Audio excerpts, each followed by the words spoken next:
Chimang'any malakteche odhi e kaunti ma Migori. MCA Makaler Thomas Akungo mano yier kaka spika ma Kojolo od bura ma Migori olando ni ogwe tao kendo lemono weyo ne jalup spika Matthews Chacha. Jojuma nigilera.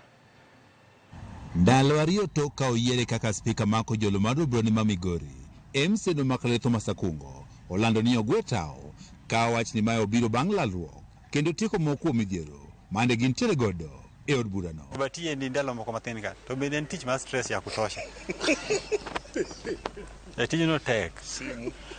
Simu bona nyaka saa biro mar otieno ticha koni saa paka chielo kinyi ok ochuna monda we namake mana in trust namako ne godo ng'ato Kojolo mondo obi okawe kwa siloso issues to mago wasetieko te ma wadhi maber kiwecho kaka assembly. Akungo mano yier kaka spika mar Kojolo tarik 30 dwe mar Ang'wen mar higani, kama bende ne osingo mar kelo lokruok e od burano. Wach ni weche matin mande ne omako jalup spika Matthews Chacha ma bende mane okwongo keti e komno yor Kojolo bang' leko thul oko koro gitieko. To ng'ama ne deputy speaker mondo bende ne act en David Chacha Matthew. Koro kane gweche moko matin manomake mane tame bedo office ni to members noneno mondo akaw tiji mdati. Weche manomako Matthews gi wasetieko gi te waseloso gi kawan kanyakla achiel gi governor gi the membership mar assembly members gi the leadership mar assembly.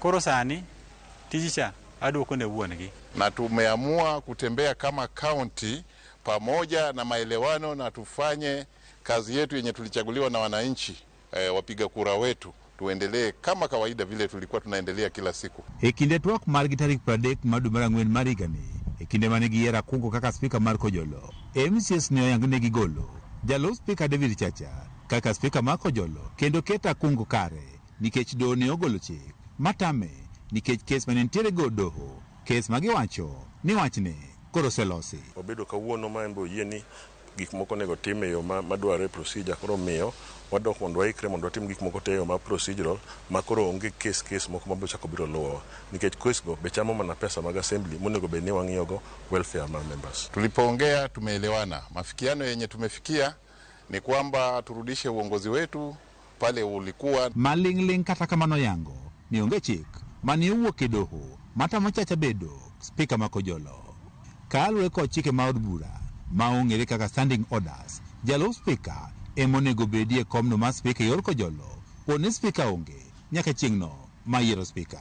Niaba ya jamii yangu ya Wakuria ambapo mheshimiwa Chacha anatoka, nataka niwashukuru sana kwa kuwa na subira.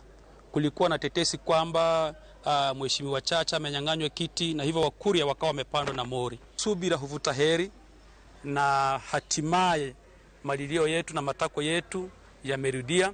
Magi timore kindeno mado mak jotich ma Kisumu ne ogolo chik matamo bono ma Migori e yiero spika manyien nyaka kes mane ochwal kod Owino Likowa ma pod orang'ne ne ogolo e lemono mar spika e yo mokoluwore kod chik nyaka winji. George Juma, Ramogi TV, Migori.